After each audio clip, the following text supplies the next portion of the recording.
This episode of The Edge is brought to you by Audible.com, offering more than 180,000 titles for smartphone, tablet, and desktop. To get a free audiobook of your choice and help Trek.fm at the same time, visit audibletrial.com/trekfm.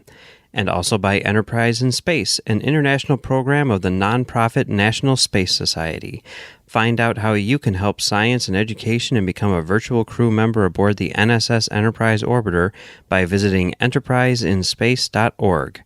And if you want to join the conversation and share your thoughts on this episode, join the Babel Conference, our listeners group on Facebook. Just type BABEL into the Facebook search field. We look forward to seeing you there. You're listening to Trek FM. What have you done out there on the edge of Federation space?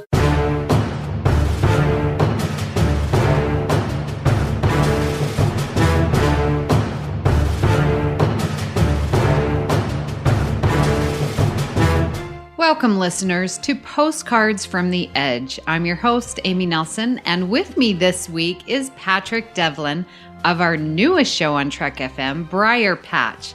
Patrick, thank you so much for coming on Postcards, and you've got this new show.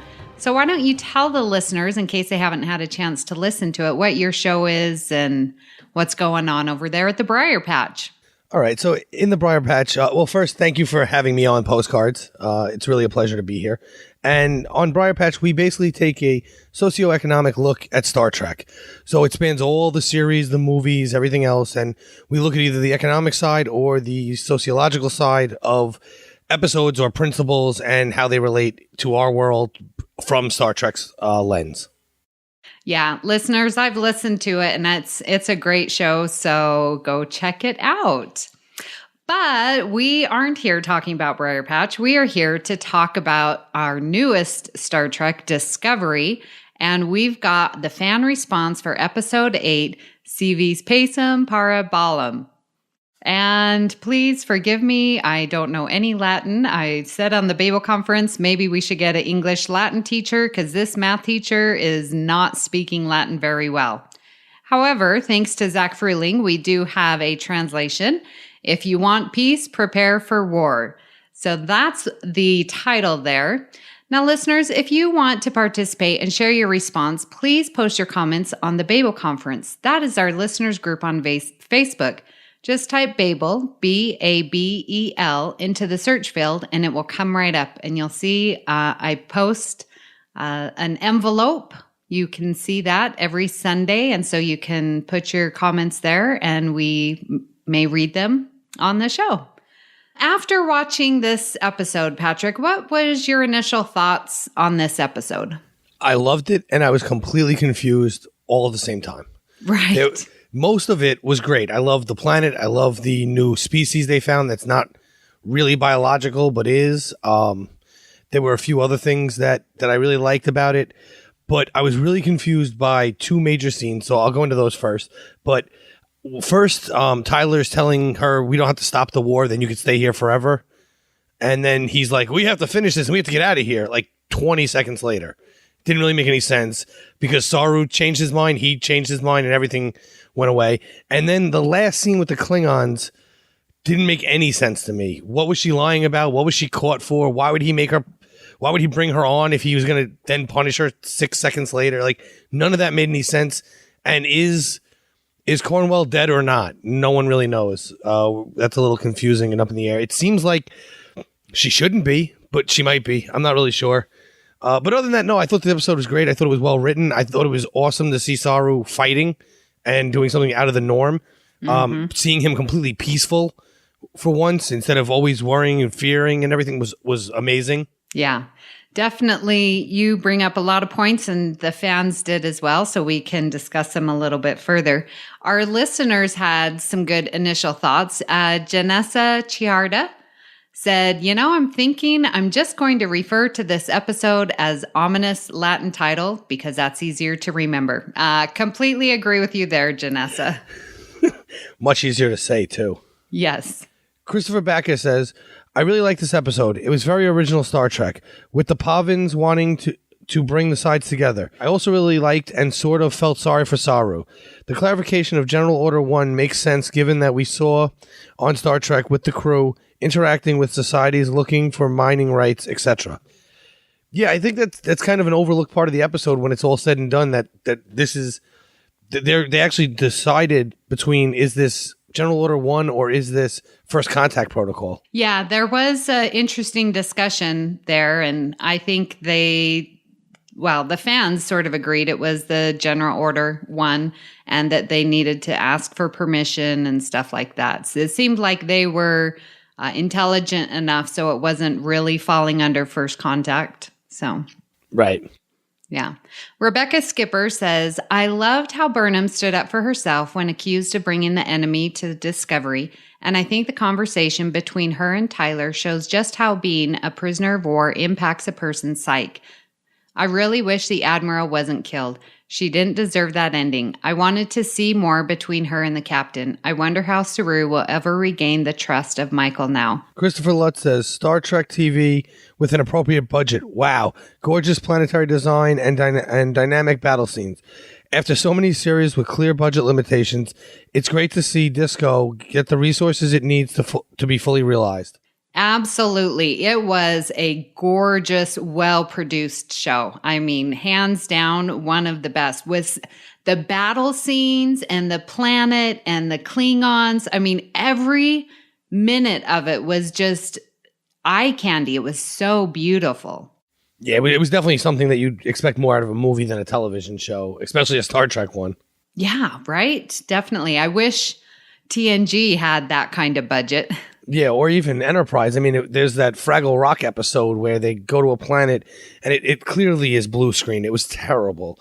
Yeah. And the episode was pretty bad too, but that's irrelevant. But if they had this kind of budget, maybe that episode isn't so bad. Yes. Chris Chaplin says, while I love the TOS, TNG, energy being aliens plot, everything with L'Rell and Cornwell was more interesting and less predictable. This isn't a slight on the away mission story, but it was standard Trek, which I love, but I'm glad this Klingon war thing is moving forward. Next week proves to be an awesome end of the first half of this season. Yeah, Absolutely. I couldn't agree more. Couldn't agree more. Yes. Well, let's talk about the Klingons. I'm so very excited to see this story go through, even on the war side and on the Klingon side. And Keith Rombach says he's killing Takuma's crew that didn't side with him. Cole is. He's becoming a power-mad Klingon.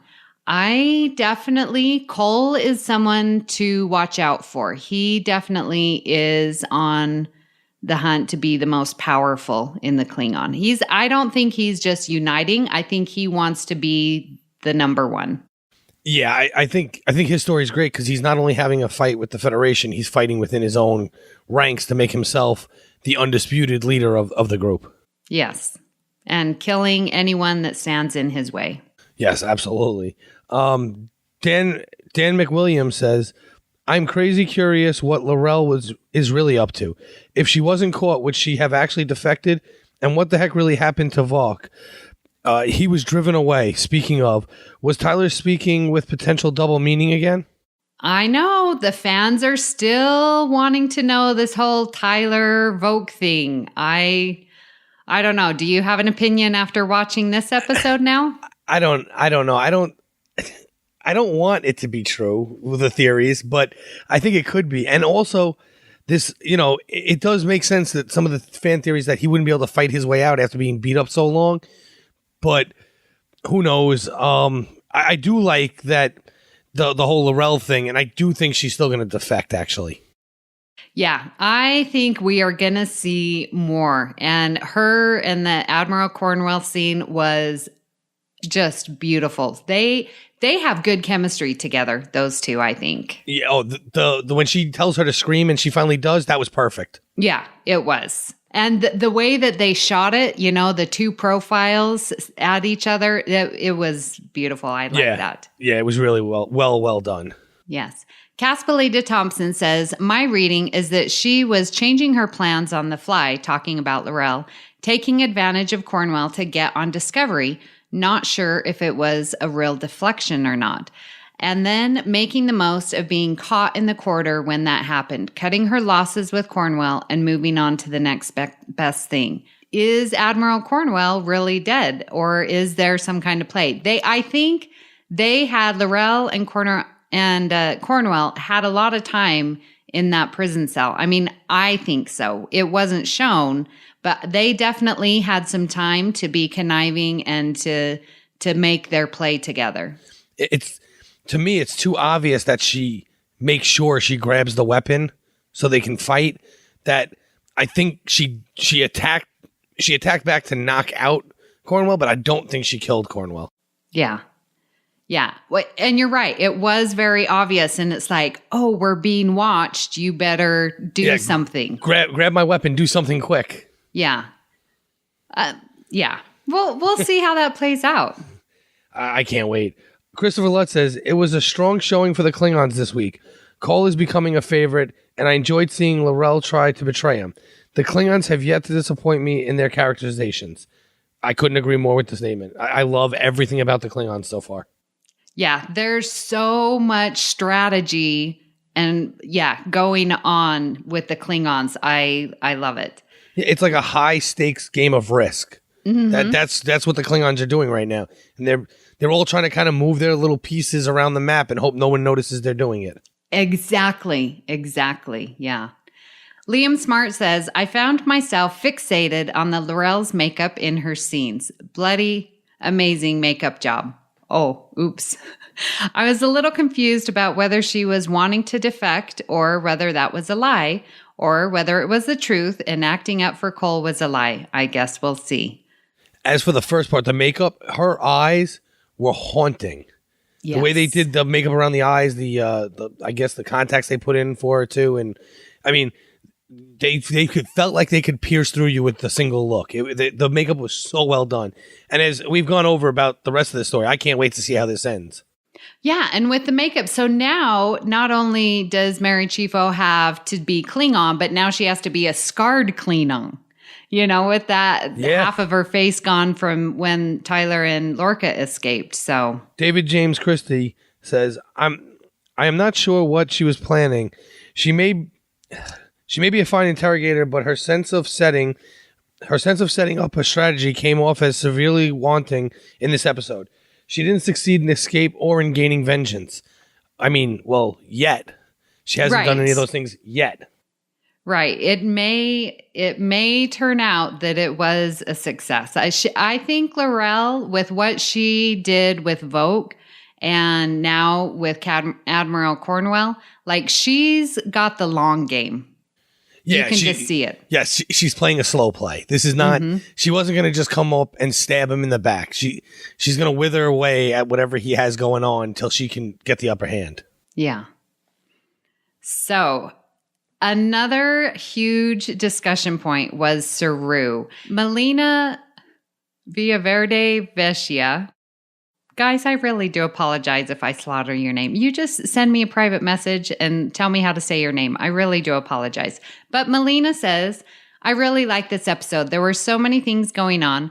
I really liked the new side of Saru we saw today. In the beginning, I thought he wasn't himself, that he was just influenced. But I love when he explains to Michael that it was really him, fighting for that internal peace he always wanted. His reaction was pure desperation, and that makes me feel really sorry for him. Also, that shows that he is in action, and I thought it was so cool and brutal. The way he moves was just so amazing to watch. Yeah, this was like the first time I actually liked him. He annoyed me always to this point. Really? Yes, I could not stand him. Like when he first runs into to Burnham again, he blames her for the war. Like he wasn't sitting there when the whole thing happened. Like he doesn't know the facts. Like he's just hearing some story out in space, and it drove me insane. And then he kind of explains it later on that he I don't know, he was kind of jealous of her at times and stuff like that. I forget exact words, but yeah, I don't know. He just annoyed me, and now he seems more real. Like she says in her post that you just feel really sorry for him because he finally isn't afraid at every moment of his life, and then it gets ripped away from him. Yeah. Brandon A. Coles writes, Saru is flash fast. Yes. Yes, he is. Trey Womack, I thought it was amazing. When Saru kicked Michael in the stomach, I looked at my wife and said, he kicks like a mule. She said, well, he does have hoof feet. That is great. That whole comment is great. It is. And Caspelita Thompson says, yes, and I like the conversation between Tyler and Saru as well. I know he was stalling for time, but I felt like he was using his real feelings towards a Klingon as a way of doing that. So it gives us a glimpse of something beneath the surface, not just the cool and collected Ash Tyler we are used to. I don't know. That could have been a play on Tyler, or it could have been his real feelings. Again, yep. I can't take things at face value with this show. No, not at all. You can't believe anything because he could be a Klingon. I mean, right? He could be folk. Right. So we have no idea if he's lying, telling the truth, being honest, being deceitful, is not even a real person. We have no idea. But Christopher Lutz says, Saru was much improved. He's still my least favorite character, but his utilization and motivations were much improved from when we saw him take command.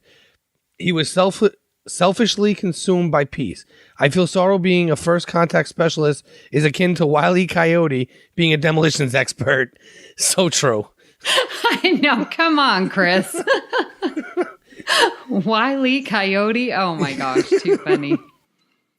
Yeah, I think Saru, like, people either just really love him or this is not their favorite. Yeah, I think he's going to grow on people as they give him more of these kind of moments where you relate to him. Because really, do you really understand what it's like to feel fear your entire life? No one does. Yeah. I mean, I don't like roller coasters. I probably feel the way he does when I'm on one, but it's over in 30 seconds and I'm fine. Yeah. You know, but now they're starting to like make it more obvious to the average viewer what's really going on in his head, which I think will help his character. Yes. Now, there was a great thread, so bear with us, listeners. We do have some longer posts to read. But Nicholas Paul Collinson, he's started this great thread, and he says, another great episode. If I may put my biologist hat on for this one, I love the further exploration of Saru's nature as a prey species. It feels like very realistic portrayal of what a sapient species would be like if they evolved as prey instead of predators like us. I really love the interesting alien biology in this series. The tardigrades, Saru's last week, Gormagander, all made my zoologist heart sing. And as an added bonus, my PhD project involves a level of mycology. So the Prototaxites stellivitorum space spores really fascinates me too. I really love the life forms on Pavo. They seem like a sentient organism, like colony of bees and ants that has evolved to encompass the entire planet. As Spock would say, fascinating. Would love the chance to talk and geek out more about the xenobiology in Discovery. Also, the Kelpian top running speed of 80 kilometers per hour is about the same as the top speed of a lion and slightly less than a gazelle at 97 kilometers per hour, which the species seems to be heavily based on. So I love that we have listeners in all walks of life, in all fields, and I am learning a lot. Thank you, Nicholas. I love it when you put on your biologist hat. Yeah, this is a great post. This thread was phenomenal. I read it like 2 or 3 times, actually, because I just couldn't understand some of it the first time through. Yeah. But no, it's a great thread, and it hits everything about pretty much everything that this show has done so far in terms of its new life forms. Yes, absolutely. David James Christie is also part of that thread, and he wrote back, I also get the impression that Saru is from a relatively high-gravity planet. He may be tall and thin, but his muscular density must be very high. While his bone structure would likely be relatively light, not quite like a bird's, he shows a great deal of strength, so the bone density would still have to be high enough to handle the muscle strength. I remember biology discussed strength be due to the number of muscle fibers in a given cross-sectional area of a muscle belly. I am imagining a lot of hypertrophy here. I agree about the stockiness of a high G planet lower center of gravity, more limbs to prevent falling, or one heck of a fast reaction time in his sense of balance. Other things come into play. Atmospheric density and composition, the driving need to run fast enough to escape, requires enough gravity to allow for traction, and a low enough air density to prevent resistance, and a very high caloric intake and metabolism. In Avatar, they had worked out a strength, bone density, gravity, and atmosphere to allow the natives to have similar characteristics to Saru. One thing postulated was a naturally occurring carbon nanotube structure within the bones, allowing them to be light but immensely strong. The gravity was light, the atmosphere dense, so they grew tall and thin. If Saru came from something similar, it would explain his great strength and a speed in our G and atmosphere. And then Nicholas continued and commented after that, says, yeah, that makes sense. I really hope we get to see Saru's homeworld at some point. I imagine you'd be right, and it would be a slightly lower G environment than Earth.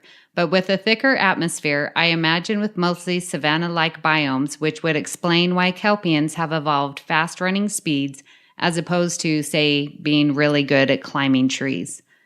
So this thread, I feel smarter just from reading it. I love the throwbacks to something that's not even Star Trek, but Pandora in Avatar. And they really do, if you took the two characters side by side, they do look very similar. They are designed very similarly, and it does make perfect sense. So with that said, that's become my headcanon for that planet, and Star Trek can't screw this up on me. That's right. Yeah. It was interesting because they did sort of talk about, well, because Nicholas talked about the Gormagander from last week's episode, the Mud episode, and how if this Gormagander was out in space and then they beam it onto, you know, something with gravity, that it would just smush and, you know, sort of destroy the Gormagander. And they just went on and on about the gravity and the force and I was just like, wow, I'm so happy that we have very intelligent listeners. Yes, it definitely changes the kind of conversations we get to have, and we're now talking about a space whale and whether it explodes or not. Right. Well, really, I guess it wouldn't explode. It would actually implode in on itself. Yeah, like it would just get smushed. Yeah, which is exactly the opposite of fish on this planet at very deep depths. They look normal when they're down below, but if you catch one and pull it up, they actually expand greatly, and they look really, really weird. Huh. All right. Well, they lose all the pressure from the water. But yeah, so this would be the exact opposite of that. So that Gormagander should have like shrunk, and then but it wouldn't have worked for the plot because there's a person inside. Yeah. So. Yeah, and that whole crystal thing in the ship, and then we felt bad for him. Anyways, yeah. Yeah. So getting into a can of worms there. But real quick about that, because I noticed a lot of people keep saying, I don't know if we go into it later, maybe we do, but people keep saying that they don't like that this wasn't a finished story to them. I don't think the last week's episode was a finished story either. I don't think that's the last time we see Mud. I think he's coming back. Oh, you think so, huh? Yeah, I do. Okay. I think that's going to play a bigger role somewhere down the line, and then this, I feel, was a finished story. We found the story about the planet. That's the end of the story. The next part, this is going to be a continuing story week after week after week anyway. Some part of it has to not be answered in order to go on to the next one. Well, it almost feels like that this planet is acting at a diplomacy part of let's bring the Klingons, let's bring the Federation, and let's try and get peace. And so I think it's not done. I think it'll play a much smaller role. And maybe if the Klingons or the Federation come down to the planet, like they might get like Saru was, you know, and sort of transform their brains a little. Maybe. I mean, but what I mean by this is a complete story. I mean, like they introduced us to the planet. They introduced us to a new species. They told us enough about it to know about it. And now if we happen to come back, that's fine. But the story of Saru is complete. That part of the story of Saru. Obviously, character development is going to take many episodes anyway, or even seasons. But I felt like this was a contained episode that had an open end on the front and open end on the back, like most of these episodes are going to have. Yeah. Well, and I think it's interesting now that you talk about it, like with Saru, he's always been living in this position of fear. And now we get to have this good experience with him, and we're going to see how that changes him. Whereas if we look at it just from everyone else's, like everyone's had a pretty good life and then they're, a prisoner of war, and how does that affect them? Or say Captain Lorca's, relatively speaking, had a nice life until he was captain in the war and everything, and he lost his crew. So those negative experiences, how does that affect them? And we have just the flip-flop opposite with Saru, where he's going to have this positive experience, and how does that affect and change him? Right. I think we've only really seen that once before, and that was Odo, right? Oh. In Deep Space Nine, he's like he's very by the books, and that's one thing that everyone likes about him, is that he was fair no matter who was in charge. But then he goes and he meets the rest of his kind and melds with them, and then that was a great experience. But he doesn't want to stay there, so it's kind of parallels to this story. But it seems like the only time that's happened. Yeah, I didn't think about that. That's a good call out. Yeah. Well, another discussion, and one of my favorites, is Admiral Cornwell. And Tony Salazar says, I think we're losing Admiral Cornwell. Beyond that, anything is fair game. I still don't know if she's gone. But Jason Catman says, okay, good episode, but is Admiral Bright Eyes dead? If so, my heart just broke. I know. I don't want her to be dead. I love her. I won't believe it until I see it. I guess we did see it, but they haven't buried her yet. So until that, I don't believe it. Well, Bill Sweet says, I'm not sure Cornwell is really dead. I'm on his side.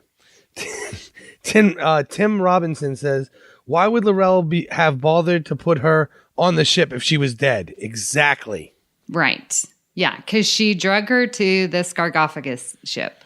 Yes. Yeah, that scene, because when this scene was going on, my wife was like, but she just made a deal with her. Why'd she kill her? And I go, she's not dead. She's not dead. She said she'd clean up the body because she has to get her back to her ship. This was all a play. But now that I say Sarcophagus ship, that's the ship of the dead. Just saying. True. Yeah. Sarah Gail Evans says, team #Admirals alive. She and L'Rell making a long play. I agree. I don't think she's dead. She got shocked and they had to make a good play in front of Cole. And so I think, and I'm just totally just wishing here, I don't really have any, obviously, evidence, but I want her to be alive, and I want her and L'Rell to continue to do their little conniving. Yeah, and I want them to have something to do with how this war ends eventually. Yes. All right. Well, moving on to Captain Lorca. A little bit of a smaller role for him again. Patrick Carlin says, anyone notice Lorca's suddenly being sit down in these last few episodes? Yes, and I forgot to mention it on last week's postcard, but I did notice he was sitting down. Yeah, that's true, and I didn't even think of it until I just read that now. That it happened last week. Yeah, and then interesting. Justin Oster says, although he stood up and got toward the front of the bridge during the battle, maybe only battles and battle simulations get him out of his chair. Yeah. Cass continues, in an interview, Isaac said something like he wanted to show Lorca was a man of action and different from the other captains we have seen. So kept out of the chair for the first few episodes as a way of signaling this. And that makes sense. We've noticed. It does make sense in the storytelling. James Gunther says he looked bored whenever he's in a chair, though. Yes, that's true. Don't tell me about the space whale, Saru. Just get it done. Yeah, he just kind of waves people off. I don't care. Go. Just do it. Yeah. So Patrick Carlin says, rewatching it just now, I noticed Lorca's trouble is back in the scene when he's talking with the Vulcan Admiral. I did not pick that up. I didn't catch it at all. Yeah. And someone's like, oh, yeah, I heard that. That was the first thing I heard. And I was like, oh, man, the trouble's back. What's that going to mean for Ash Tyler? Interesting points. Yeah. So moving on to Stamets. Bill Sweet says, Also, I've been meaning to say, I was wondering if the weird mirror Stamets from a few weeks back is future Stamets, not mirror universe. Now, with his creepy comment about Captain Tilly, I have to wonder if we will come back to the creepy look and realize it might be wistful and see it from the future side, one that might not include his partner, ? I hate my brain for thinking that. Yeah, when he said Captain Tilly, I was like, oh my gosh, the spores have done something. We know he's, going anywhere in the universe. And now we recognize he's doing like the timeline. He's, outside of that. So I'm wondering if he's got some kind of future glimpse. At first I thought that's what it was, that he was, but it wasn't that Tilly was the captain, that he was in a future time where the captain was standing where Tilly was. But then I realized, because that's possible, but also maybe that he is going to the Mirrorverse, but he's jumping back and forth between the Mirrorverse. That maybe that Mirrorverse version we saw a couple weeks ago was actually Mirrorverse and not a future version. But he can't stay grounded in one or the other. Yeah. Melina says, I thought the same. That's actually one of the things that leave me with more intrigue of the episode because they just touch it for a moment. I'm really excited to see where they're going with the whole Stamets thing. Yeah, he definitely is an interesting character. And he sort of went back to being his mean old self like we saw in episode 3. Yeah, but meaner. Like he's over the top, I feel. Like, he went mean, really, really overly nice, really, really overly mean. And then Tilly kind of forces him to explain himself, which was a great scene as well. Yeah, that was good. And that she did not leave. She refused and was like, all right, just start talking to me because I'm not going anywhere. Yeah, like he says, you're dismissed. And I felt like I wanted her to say, too bad, it's a seat, man, I'm not leaving. But she basically did it without saying those words. But yeah. Well, and when he said you're dismissed, I know that she's just cadet, but he's not a senior, he's a scientist. Yeah. He's, but from the very beginning, I thought that was going to play a bigger role than it has to this point. I thought him and Lorca were going to butt heads a lot during the show. And I know the show's more about Burnham than anyone else, but I thought they were going to butt heads because they both kind of seem to be in control. They both believe they're in control of the ship and the experiment. But only one person can be in control of each thing. Yeah. And I think when Tilly didn't get up and leave and was just like, listen, I'm going to stay here whether you give me an order or not. And to me, because I'm thinking Stamets is, over his experiment with the spores, but I think he's more of a civilian, came into Starfleet because they've got the funding and stuff like that. Because they pay for it. Yeah. Even though we don't know if there's money or anything. Right.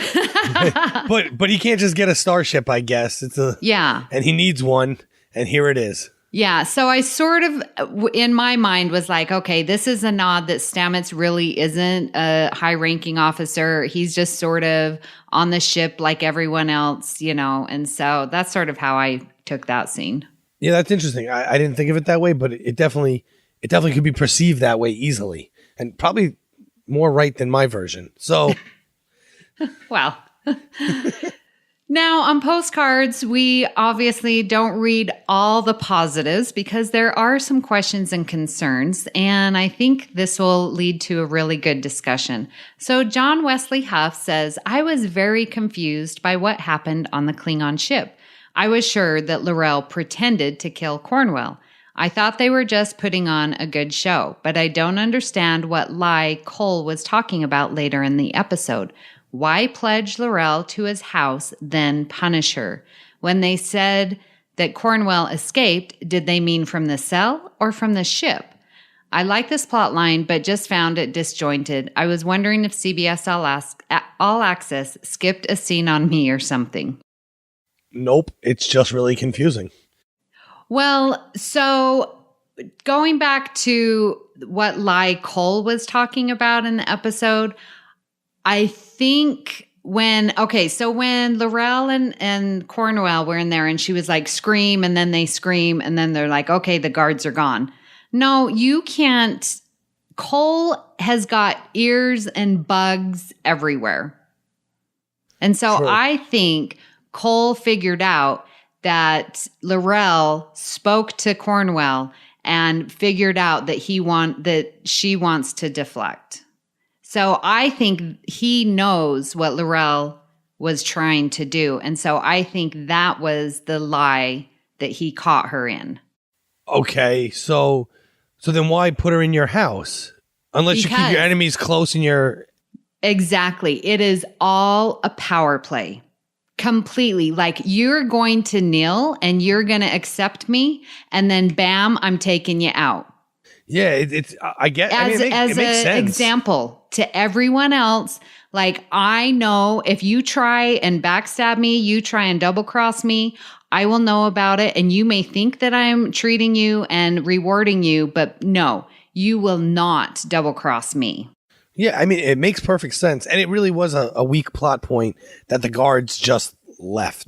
Because they heard screaming from an interrogation room. Really? But yeah, we're going to find out for sure probably next week. Yes. So. A big cliffhanger for the fall. Yeah.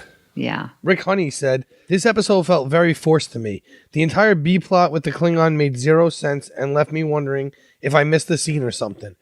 I was wondering the whole time if some tall blue cat apes would show up on the planet and stick their tails into things. I guess I can't win them all. But this episode has made me feel like perhaps I'm already losing interest in the show. Well, that's a shame, but I do like, again, the reference to the Avatar creatures, but because that did look a lot like that planet. I don't know. I didn't feel like the episode felt forced, and the Klingon plot did kind of confuse me, but I think that was kind of the point. Yeah, and so now that's like now two listeners. There was like, was there a scene deleted? Did I blink and miss something? I think it was very disjointed, probably on purpose. Yeah. I think if they have, I don't think they need a full resolution soon, but I think we need to find out if Cornwell is alive next episode. Mm-hmm. And we need to find out if, at the very least, Laurel is going to act like she's serving Volk. Yeah. Yeah. Well, Douglas Burke says, I detected lots of echoes from the original series this week. The singing planet reminded me of the singing plant that brought a smile to Spock's face in the cage. Saru's altered mental state and wish for them all to remain on the planet brought this side of paradise to mind with the effect of the spores on Spock. The alien life forms wish to bring the Federation and Klingons together to live in peace reminded me of the Organians. I'm not sure any of these were helpful to the episode. It just seemed like Bayer was recycling ideas. The fans have gone back and forth as I've been doing this postcard show and reading what they say. And it's like, well, are you going to bring stuff in from, previous Star Trek iterations, or is it going to be completely new? And I think it's darned if you do, darned if you don't, because when you do bring it in, then they're like, oh, you're just rehashing old ideas. And if you don't do it, well, there's never been anything like this before. Yeah, I think, you'll always see, you're going to see one person say one thing and then the other half of the group's going to argue the other way. And you're right. You just got to do what you want to do. And if you want to make callbacks, great. I don't make them every episode, all episode, but as long as they're good. And I thought this was done well. I thought these different things he brings up, like the cage and everything, side of paradise, I think it was done well in this version. I don't think it was so identical that it was a complete ripoff. And I don't think it was so changed that it was like, well, they thought they were going to do the cage, but they screwed it up completely. Yeah. Well, Douglas, thank you for pointing that out. I think I have 3 episodes to watch this week so I can refresh my TOS. We all know I love TNG, but so I really appreciate that you picking up on these echoes and commenting. For me, it was helpful. So thank you. Issue Anand, and I'm sorry if I butchered that, says, I was a bit confused during this episode. What was Laurel's plan again? I get the feeling the plot surrounding her is unbalanced. On the one hand, she states the obvious points of her motives, and on the other hand, I don't get her. Also, the writers are trying to get us to sympathize with her loss and thus anger/hate towards Cole. But it's roughly done, and we kind of don't really care about the deaths of her family members because we don't get to know them. That's a fair point. I just don't necessarily know if I need to know them to care about her feelings towards it. And I don't even necessarily know if we're supposed to care about her in general, just to care that Klingons wanted to defect in the first place. Well, and I was thinking about that when I saw those dead Klingons. Like, their torsos were like sprawled out, opened up. Like, this wasn't just a normal killing. This was I'm taking you apart, and it didn't seem like just a normal kill, like I'm going to shoot you. Like, this was a kill for a purpose, a statement. Yeah. And that's, again, going to Cole and his power and hunger for being in control.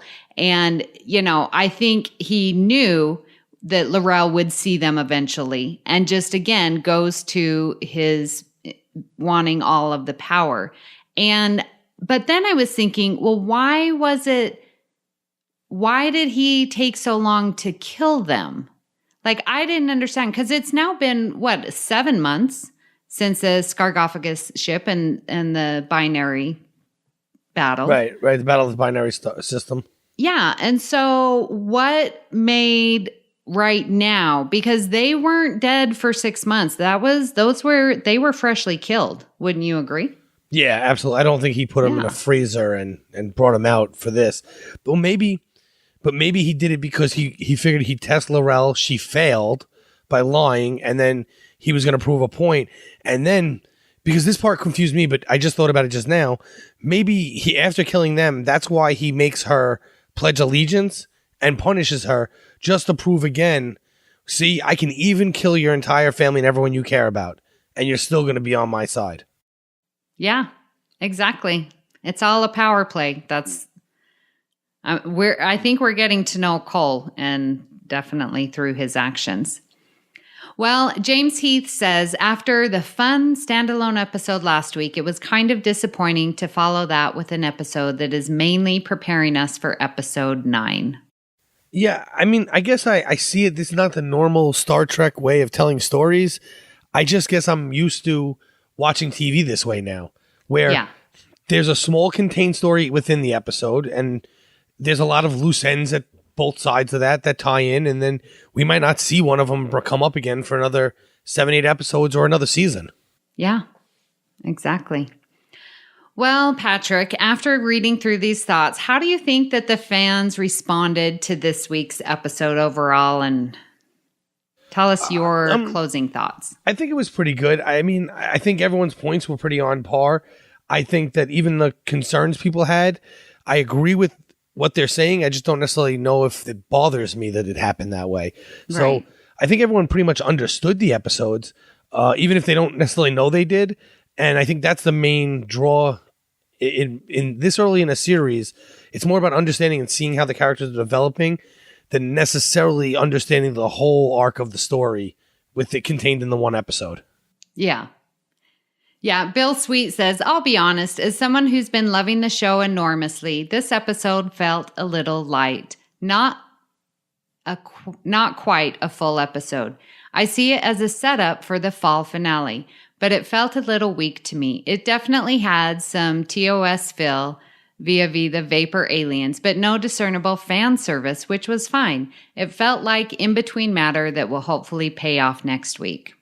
And I sort of felt the same way, that it's like all of a sudden it was done. And I'm like, well, that can't be the end. It just didn't even feel complete. But again, it's 2017, and this is how we're telling stories of leaving things wide open until we get next week. Yeah, I mean, I watched Lost, I watched Game of Thrones, and that's how every one of their episodes ends. It's like, oh, really?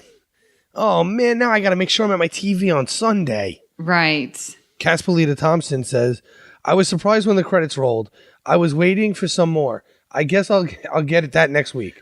Also, with the two plot strands competing for attention, I felt like I didn't get enough of either. We could have spent a whole episode on the planet and a whole episode on the on the sarcophagus ship. Absolutely agree. They definitely were these two very different plots going on, which I liked, but yeah, I definitely understand where you're coming from. Yeah, I hear what she's saying. I like that it's going to get dragged out. Both stories are going to get dragged out into two episodes. Because undoubtedly, right, we're going to see the sarcophagus ship again because it's coming to the planet. And you would assume they somehow end up on the planet next week. Yeah. Or for the first episode when we come back from break. James Berglund says, this episode was basically setting up the mid-season finale. I think they did a great job building the momentum for next week's episode. Also, I think this episode did a great job in character development. For the first time since the series began, I was interested in what L'Rell was up to. I'm curious as to whether or not she's sincere about defecting. Then there's Saru. He finally has more to do than correct his captain's language about the space fish. I can't wait for next Sunday. Total agreement. Lynn Payne says, it was a beautiful episode. Oh, excuse me. It was a beautiful episode, but I need to watch it again. There was a lot going on. All of the interesting, intriguing, and I think I need a rewatch in order to process it all. I feel so sad for Saru, and I wonder how he will change going forward. He is such a stickler for the rules that I suspect the fact that he lied and tried to keep them all on the planet will mess him up almost as much as losing that feeling of safety and peace that he found there. The scenes with L'Rell and Cornwell were great. I can't decide if L'Rell was really trying to defect or if she was playing Cornwell to get information. Again, she seems to be playing a long game where she will come out on top. Mary Chieffo is killing it as L'Rell. She speaks Klingon so easily. It just sounds like normal speech. And then there's Stamets. What the heck is going on with him? I love how Tilly basically forces it out of him. Yep, there are so many players in Discovery, and I love that we're getting little bits every week about the character development and seeing the Klingon. I mean, just everything is so fascinating to me. I'm really enjoying Discovery. Yeah, I love the way they're pairing them off and to give you more broader stories about each one of the individual characters. And I'm sure we'll see those relationships change over time. And I just love the way it's working. And the statement is so right. Mary Chieffo speaks perfect Klingon. It sounds perfect. It sounds exactly what you expect it to sound like. Yeah. When I saw her, they came to Star Trek Las Vegas this past year in August. And to see her up on stage and to hear her explain, the Klingon dialogue coach, and she seems to seriously just take it exactly and is a sponge and soaking it all up. And you can really tell she does an amazing, amazing job. I can't even imagine speaking Klingon, and she just does it effortlessly. I think it's a great contradiction to how Takuvma spoke. He just seemed slow and labored to get through the words, but she just speaks it like it's her first language, not even her second, and it just comes off perfect. Yeah. Well, be sure to check out our Discovery coverage throughout the week. We have so much going on. We have Live from the Edge that airs on Mondays at 9 p.m. Eastern. You get to watch Bruce and Brandy live on the YouTube, and it will be released as a podcast on Tuesday mornings. And our commentary with Mike Schindler will be available as Tracks from the Edge on Wednesday. Of course, we have on Thursday Postcards from the Edge. And you can catch a full analysis on the Edge main show that drops on Friday. And to wrap up the week, you can join us for Notes from the Edge on Saturday with Chris Jones talking about the links between Discovery and the broader franchise, including the books. You can find all of these in the main feed for the Edge and in the Trek.fm master feed. We'd love to hear your thoughts on Discovery. The best place to do that is the Babel Conference, like I talked about at the top of the show. And you can find us on Twitter at TrekFM or send us an email using the contact form on our website at trek.fm/contact. Choose to send to a show and choose to the Edge. and that will come right to me. I'd love to get your emails. So, Patrick, where can people find you on the network? Man, that list is growing. So now I can be found on the Babel Conference pretty much always. I can also be found on Twitter at MagicDrop5, one word, the number 5 is a number. I guest on Warp 5, Earl Grey, Metatrex before. I've been on Postcards, and I've also been on the live Edge show, and I have my own show, The Briar Patch, which I hope people will join in and listen and add to those debates on Briar Patch. And I think I covered them all. So yeah, I think that's it. I do. I'll give you a full 5 minutes to tell us where you are. Yeah. That's pretty awesome. Wait, I'm also the associate producer of Metatrex. Oh, yeah, that's right. Yes, you are. Well, talking about associate producers, we have a few here on the Edge and want to take this time to appreciate Norm Lau, Tony Robinson, Thomas Puleo, Lisa Slack, Shoab Mirza. And Shoab, by the way, you said that you were going to comment on Postcards, and I didn't see your comment, so I was really missing it. You always give good insight. And to Richard Rutledge, thank you so much for being associate producer of The Edge, and we thank you for supporting Trek FM. Well, Patrick, thank you so much for coming on Postcards. You sort of started us at the beginning, and now you're sort of wrapping us up for this little first half. Yeah, no, it's good. I like it. I was hoping to be on the last episode before the break, but I'll be away on vacation next week. So yeah, they sort of threw that last one in there on. Yep. Yeah, someone's going to Disney. Yeah, well, on the cruise, I'll be on the ship. Cruise. Even better. Yes. A week of no phone working. Oh goodness. Well, join us next week for another episode of Postcards from the Edge. Hailing frequencies open.